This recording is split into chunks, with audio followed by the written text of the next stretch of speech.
Hello, welcome back to the Hoarder Crafting Podcast. My name is Sasha and I'm coming to you today from a town just outside of Birmingham in the West Midlands here in the UK.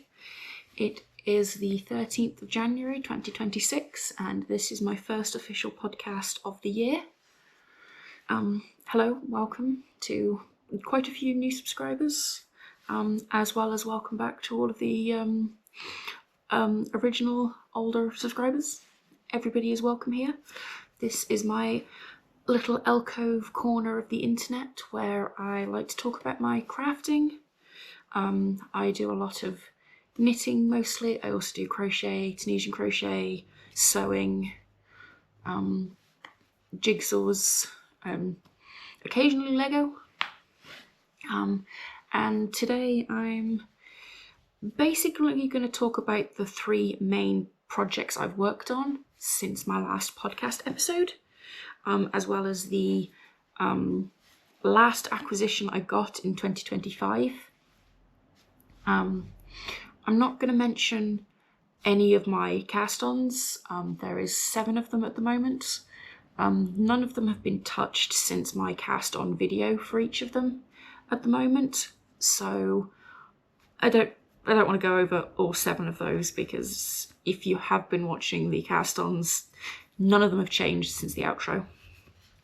So I will jump in with the main focus. I have had the last few weeks of trying to get finished. This was supposed to be a Christmas gift for my other half. I have not finished it, so I wasn't able to give it to him for Christmas, but I'll be honest, most years I somehow don't get this done in time, even though I do this every year, so you'd think I would have learnt by now. But this is the Jones cardigan by Tin Can Knits, and I have done the big shawl collar, which was the bit I was least looking forward to. Is this lighting okay? If I do that, what's that? Are we doing okay? Is this? Am I looking blown out here? I apologise if the lighting's a bit weird. I'm actually recording this quite late in the afternoon. It's about 3:30, 4:45 at time of recording. I was meant to record this morning and then life got the better of me. But yeah, so this is the Jones cardigan by Tin Can Knits. I've done the big shawl collar, which was the bit I was least looking forward to because of casting off almost 500 stitches. So button band is done. All of these are placements for the buttons. They obviously won't be put on until after I've blocked this. But let me go back to the beginning. So this is a cardigan pattern. It is cables with double moss stitch. It's a very simple braided cable. And the pattern does continue onto the sleeve, which, as you can see, I have one sleeve complete. And this does look very scrunched up at the moment. It is in need of a very aggressive blocking. So I am onto the second sleeve. I have, I think, 3 out of 18 repeats done. That is based on my partner's measurements rather than the pattern. I did alter this pattern a bit. I have basically lengthened the sleeve. I also kind of did my own thing with the sleeves and the decreases.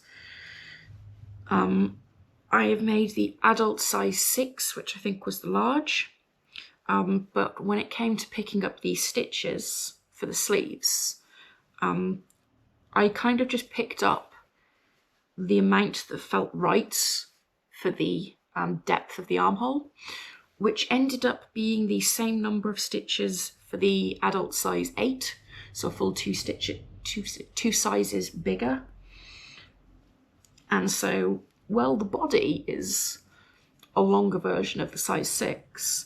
The sleeves are a longer version of the size 8. I also left a couple of extra stitches at the cuff because I thought it was going to be a bit too narrow. So, yep. The yarn I am using is the Worth Mill Yarns Saddleworth in the colourway Kingfisher, and I think that's getting quite blown out. If I hold this over here, I think it's more colour accurate than when I hold it up here and it looks all... Yes. It doesn't help that the light I've got is not a proper ring light. It's my partner's, they're called helping hands for his soldering, because one of his hobbies is making electronics, and that was the closest thing to a light that wasn't going to be overkill I could find. So, yeah. This is, I don't know if I said, it's the colourway Kingfisher. It's a 100% British wool.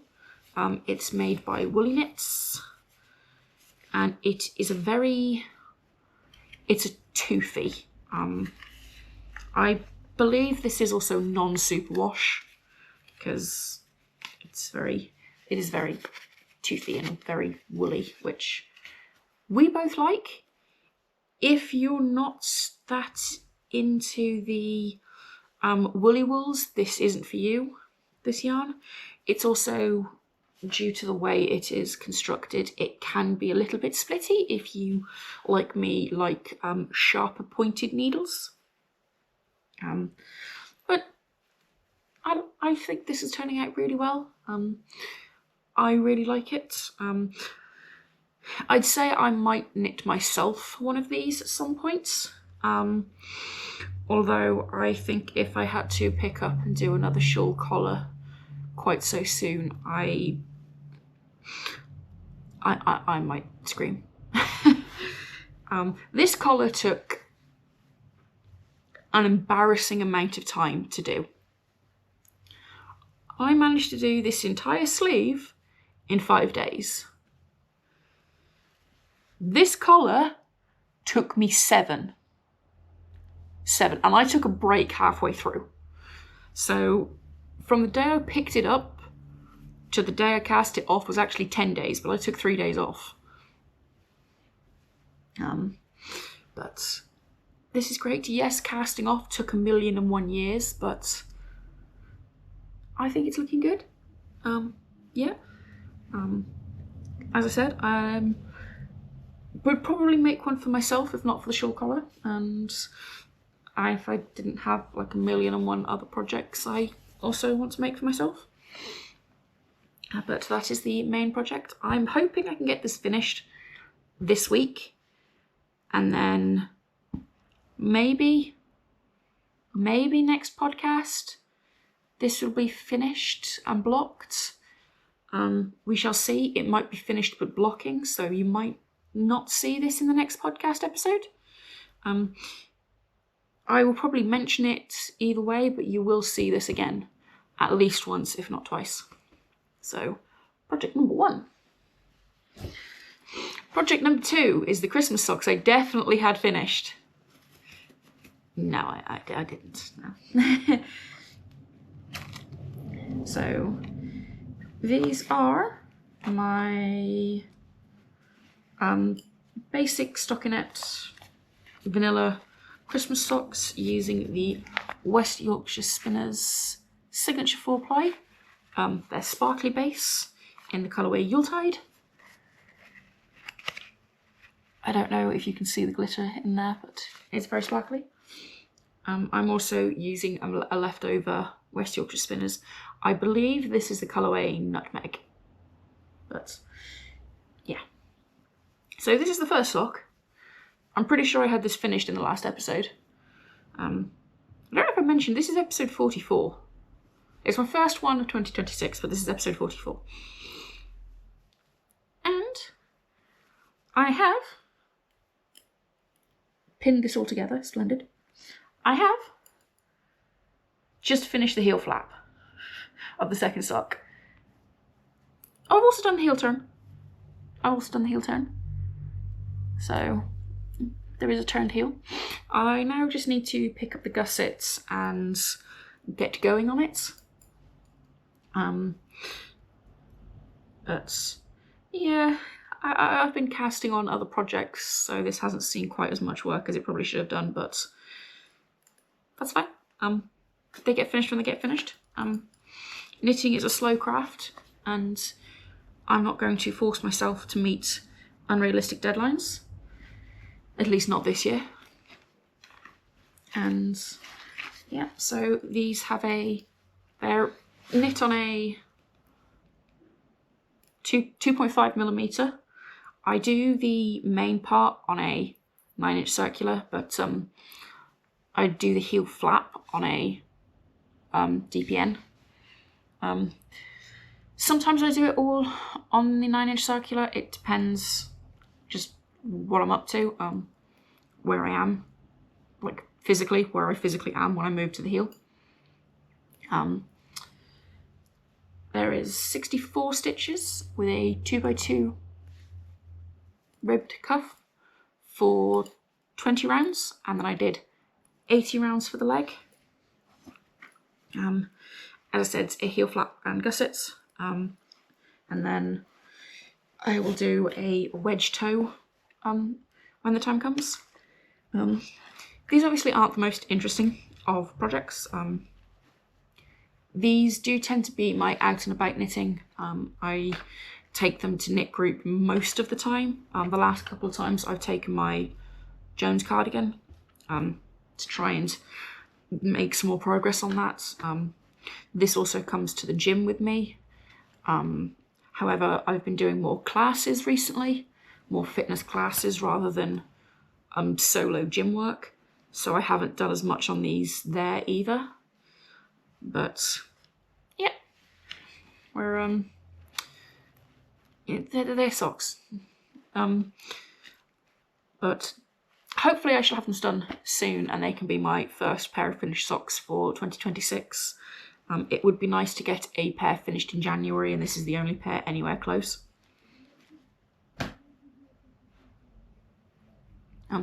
If you can hear any road noise, I do try my best to edit any of it out and noise reduction.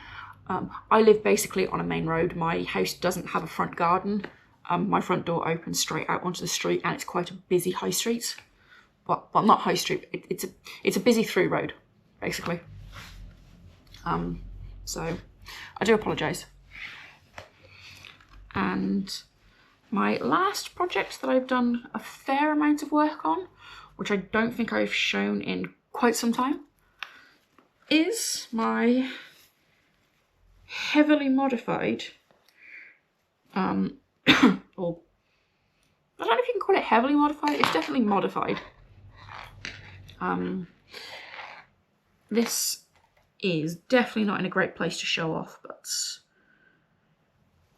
this is going to be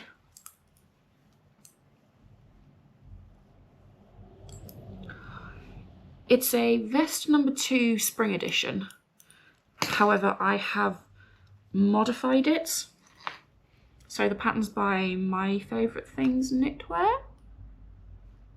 It'll be here if I'm correct. If not, there'll be a giant lie across my face. But I have modified this, so I have made this pattern before. And although I do quite like the pattern and the fit, the overall fit of the sizing and everything, although this is not a size inclusive pattern, so I don't recommend it. Yeah. I did not like how low the armhole was. There was no way to wear it without a t-shirt underneath. it can't double as a tank top because it's too low.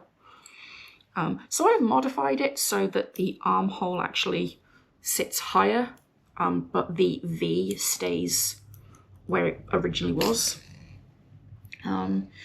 which we'll find out eventually if that worked, because my math skills are subpar at best. But yeah, so the yarn I'm using is, I've lost the tag. Have I lost the tag? I've lost the tag. Okay, we shall get this one out. So it is the Mode at Rowan, the alpaca wool. I believe this colour is called Slate. For some reason they don't put the name on here, but it is shade 012. And I am holding it with a strand of Surrey alpaca fluff, which I have the second skein right here. This is by Lottie Knits in her Halo lace base. Has a bit of a tongue twister, isn't it? Halo lace base, which is 65% baby alpaca and 35% silk. And the colourway is Foxglove, which is nowhere near as neon as it's coming out on the screen.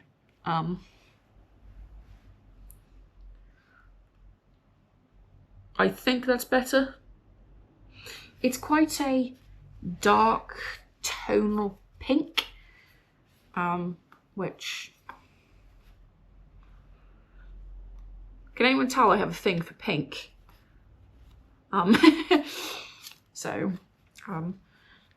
I picked this up from her booth at Wonderwool in 2024, and she only had 2 left, if I recall, which I later found out was not enough for the pattern I wanted to make. So I've been I was struggling for a while to figure out what I wanted to make with this, and then I decided I wanted a couple more sweater vests. So I'm making it this. I'm perfectly aware by the fact that I'm using a Surrey alpaca that I'm not going to be wearing this next skin as a tank top. However, I figured if this doesn't work, it would still be wearable with something underneath. And that's because I don't think I've actually moved the armhole high enough for where I want it. I think it's still going to be too low. But this is the... I'll show you the back piece. I think this is coming out really nicely in person. Excuse me. I think this is coming out really nicely in person. I think when I next show this, it will be proper daylight and you'll be able to see this without the yellowy light blowing it out. It's so soft as well. So whereas my Jones cardigan is a little bit rough, if I go for too long on it, this isn't. I can go for ages with this. It's so soft, it's so squishy. I'm so looking forward to having this finished and wearing it. And as is always the case for me, I will finish this just as the cold weather disappears. So, yeah. But excited to have this finished. I'm guessing this will be the first garments for me that I finish this year. I don't have many other garments on needles at time of recording. I think I have one. At time of recording, I have one jumper, which was part of my 12 cast-ons. I don't think there's...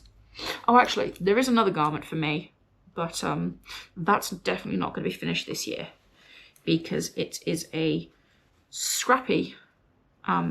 it's a scrappy hexagon cardigan, but I'm only using my self-patterning scraps for that one. I'm not using the solids or the speckles or the variegated. It's just self-patterning, so self-striping. And project-wise, whips-wise, that is all I've worked on since my last episode. Other than the 12 cast-ons, but as I said, I'm not going to show those here. They haven't had any progress since the video. Although I'm itching to get back to some of them. A couple of them would require taking needles at this point from other projects, which I don't want to do if I can help it, specifically because they need the 4mm, which is this, which if I focus I can have finished soon, and then I can just move the needles and it won't be a problem. Like, I don't mind moving the needles between the other projects that I need it for. I just don't want to take it until this is done, because it's so close. It's so close. He is also there going, is it finished yet? Can I wear it yet? Is it finished yet? So, given it was supposed to be his Christmas present, I probably should focus, get that finished, get it washed and blocked, get the buttons sewn on, and then he can have it, and then I can move the needles to all of the other projects and hopefully finish some stuff soon. I have a feeling that there's about to be an awkward cut. Apologies, my partner just got out of a meeting and opened the door. I'm guessing to either tell me how the meeting went, or just for a chat, or he wouldn't be offering me a cup of tea because I only just made him a cup of tea. It's fine. I'm now going to show acquisitions. This one that I'm going to show you was the mystery skein that I picked up from the Christmas Wool Show that I'd shown you, but it was still wrapped up. So if you haven't seen day one of the cast-ons, which also had my 2026 goals, you won't have seen this. But this is the skein from Super Effective Fibres. It's the yak base, which is these tonal browns with, I think, some purple and green. It's very tonal. This lighting is not very good to see this. I'd recommend going back to that video and having a look for a proper look at this. But the colourway is called Look After Him or You Die. And spoiler alert for my 12 cast-ons. Cast-on number 12 is going to be using the Yarn Club by Super Effective Fibres. He is doing a emo nostalgia club, which is a lot of bands I love. I think 11 out of the 12 that I can see are bands I really enjoy, and a couple of them I've seen live.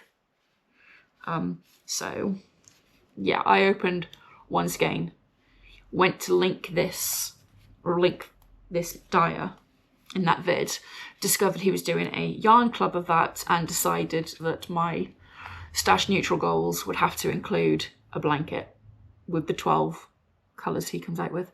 So that's the one. The other one was a treat to myself off Vinted. So these weren't very expensive. They did come from somebody else's stash. But it is these two sock sets. They are by Elderflower Stitches. And they don't have colourway names specifically. It's got SMSC. I'm guessing it's something Mystery Sock Club. And this one is for February and March. I have no idea what years these are from. The seller couldn't remember. I'm going to say probably at least a couple of years old because of the state of this label. It's very, very faded. It's ripped, and this is how it arrived. Which I'm not blaming the seller. Like, it's been sat in her stash for years. She decided to sell it. She did say in the picture, like, this label was a bit scruffy. But these were, oh, my leg's gonna sleep. These were my last purchase for 2025. And I plan on making socks with these. However, I'm going to swap the minis. So the minis are the same colour as the, like this one's pink, and it's the same pink as the main skein, whereas this one's purple and it's the same purple as the main skein. So I'm going to swap the minis over for a bit more contrast. So this was 240 grams into stash. That was counted in last year because this did arrive last year. But yes, so it's just a basic 75-25 superwash merino nylon, and they're going to be for socks. I don't know when I should get round to those, but part of this year's goal is to knit 12 pairs of socks, and I don't need to buy any yarn to achieve 12 pairs of socks. In fact, I think I've got about 15 pairs of socks sitting in the stash behind me. So, or I did do. One of them's already been cast on and another will be my next cast on, which I've already filmed the winding of. I'm going to go and cast that on tonight, I think. So I shall leave you all here for this week. I hope you enjoyed this week's episode of the Yarn Hoarders Crafting Podcast. If I have not already said it to you, then I hope you had a very nice new year and a happy new year for this year, 2026. We shall see what this year holds, and I hope to see you next time. Bye, guys.